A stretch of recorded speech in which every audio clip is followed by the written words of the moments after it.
saya Abdurrahman Alif dari Teknik Mesin Angkatan 2018. Kali ini kita akan membahas tentang modulus puntir. Oke, tujuan percobaan untuk modul ini adalah menentukan nilai modulus puntir atau shear modulus dari dua batang. Yang pertama ada batang besi, kemudian ada batang kuningan. Kita masuk ke bagian alat dan bahan. Oke, ini adalah set alat untuk modulus puntir. Yang pertama kita lihat di sini ada dua batang yang tadi saya sebutkan. Ini adalah batang kuningan, kemudian yang ini adalah batang besi. Lanjut, kemudian ini ada beban yang akan kita pakai, gitu ya, untuk modul ini. Kemudian di sini ada alat ukur panjang meteran, seperti itu. Kemudian di sini ada alat bantu baut dan tang, gitu. Kemudian di sini ada alat ukur untuk mengukur diameter dari batang, yaitu mikrometer sekrup. Kemudian di sini ada penunjuk sudut yang akan dipasang pada batang ketika batang sudah dipasang ke alat untuk uji modulus puntir. Oke, sebelum masuk ke percobaannya, nah kita perlu bahas sedikit tentang hal-hal yang perlu diperhatikan untuk modulus puntir ini. Oke, yang pertama adalah terkait pemasangan batang kepada set alat. Nah, ketika memasang batang ke set alat ini, kita harus perhatikan pada batang ada lubang kecil seperti ini. Nah, lubang ini kita harus pastikan dia masuk sesuai dengan baut yang ada di sini. Gitu. Jadi ketika kita memasang seperti ini, nah ini kita pastikan dia masuk sesuai pada tempatnya, gitu, sehingga si batang ini terpasang dengan baik di set alat ini. Artinya tidak ada gerakan relatif antara batang dan bagian pemuntir ini, gitu.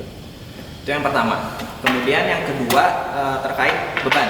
Nah, saat kita memasang beban, kita perlu hati-hati karena beban ini kira-kira beratnya 3 kg. Jadi yang pertama, pastikan jangan mengenai kaki, gitu ya, karena bebannya berat. Kemudian pada beberapa set alat gitu, bebannya itu mungkin tidak sekokoh seperti ini, ada yang masih bisa bergerak kiri kanan. Jadi perlu diperhatikan gitu supaya bebannya tidak tiba-tiba jatuh ketika percobaan dilakukan.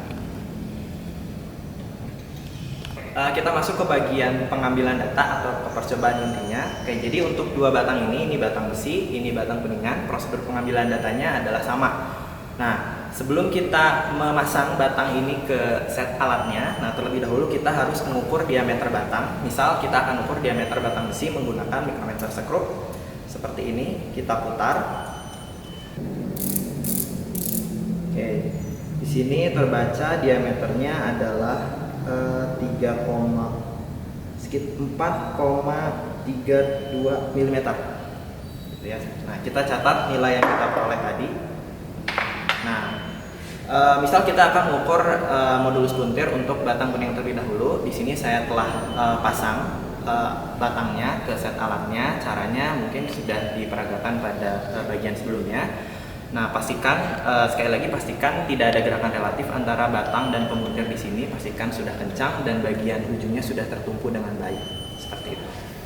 Nah, setelah kita pastikan ini sudah baik, nah jangan lupa untuk memasang penunjuk sudut yang di bagian ini di dekat busur derajat, seperti itu. Pasang tegak lurus batang, kira-kira mengarah sejajar dengan penunjuk 90 derajat pada busur derajat. Bagian ini dan bagian ini ada dua bagian. Oke, kira-kira seperti ini. Oke. Nah, posisi 90 derajat ini menunjukkan bahwa batang ini belum diberi beban. Artinya keadaannya masih statik, seperti itu. Keadaan awal. Nah, setelah itu kita lilitkan tali yang ada pada katrol. Nah, kira-kira setinggi ini talinya. Nah, setelah itu kita akan melakukan pembebanan pada batang dan akan melihat seberapa jauh batang ini pada dua titik ini memuntir, seperti itu, dari dua busur derajat yang telah dipasang. Oke.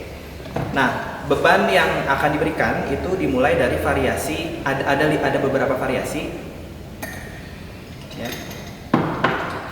kita mulai dari variasi dengan beban yang paling ringan ya. Nah, ini adalah variasi 1. Jadi ada penggantung, kemudian di sini ada bebannya seperti itu, beban pertama. Nah, kita seharusnya timbang dulu sebelum menggantungkan beban ini menggunakan timbangan. Nah, setelah ditimbang dan dicatat masanya, kita bisa langsung meletakkannya seperti ini. Nah, pastikan ini tidak jatuh sekali lagi karena beberapa set alat yang kurang stabil, kira-kira seperti itu. Kebetulan yang ini lebih stabil. Nah, setelah dikasih beban, ini variasi 1. Nah, kita lihat, kita amati sudut yang terjadi berapa penyimpangannya. Nah, kita namakan ini adalah alfa 1, kemudian ini adalah alfa 2. Setelah melakukan pembebanan yang pertama dengan variasi beban yang pertama pada alat pemuntir ini, nah jangan lupa kita catat sudutnya. Ini alfa 2, ini alfa 1. Jadi 1 dan 2 itu acuannya dari tumpuan. Jadi ini alfa 1, ini alfa 2. Kita lihat misalnya di sini alfa 1 kira-kira sekitar 12 derajat. Kemudian alfa 2 tentunya akan lebih besar karena dia akan lebih dekat dengan beban, itu kira-kira sekitar 15 derajat. Nah, setelah dicatat, kita bisa lanjutkan ke percobaan ke tahapan yang selanjutnya, yaitu menambah beban. Kita masuk ke variasi kedua gitu ya. Misal kita tambah beban satu per satu seperti ini. Nah, ini kita masuk ke variasi 2. Nah, kita kembali catat alfa 1 dan alfa 2-nya, berapa nilainya gitu ya. Tentunya akan semakin besar. Kemudian kita tambah lagi variasi 3, kemudian variasi 4, dan variasi 5. Jadi hal yang dilakukan itu kurang lebih sama seperti sebelumnya. Nah, setelah sampai ke variasi 5, nah kita bisa langsung melakukan percobaan untuk variasi pengurangan beban. Karena tadi itu adalah penambahan beban, sekarang pengurangan beban itu kita tinggal kurangkan dari variasi 5, itu kita ambil lagi, kemudian catat lagi, kemudian variasi 4, variasi 3, 2, dan 1 seperti itu. Mungkin ada yang bertanya kenapa harus penambahan dan pengurangan gitu ya. Nah, mungkin kita berpikir kalau penambahan dan pengurangan hasilnya akan sama. Nah, tapi coba kita lihat pada percobaan ini atau yang kalian lakukan nanti itu sama atau tidak. Oke teman-teman, sekian untuk percobaan modulus puntir. Semoga bisa dipahami tahapan-tahapan percobaannya. Jangan lupa diperhatikan hal-hal yang tadi ditekankan. Ya, selamat praktikum.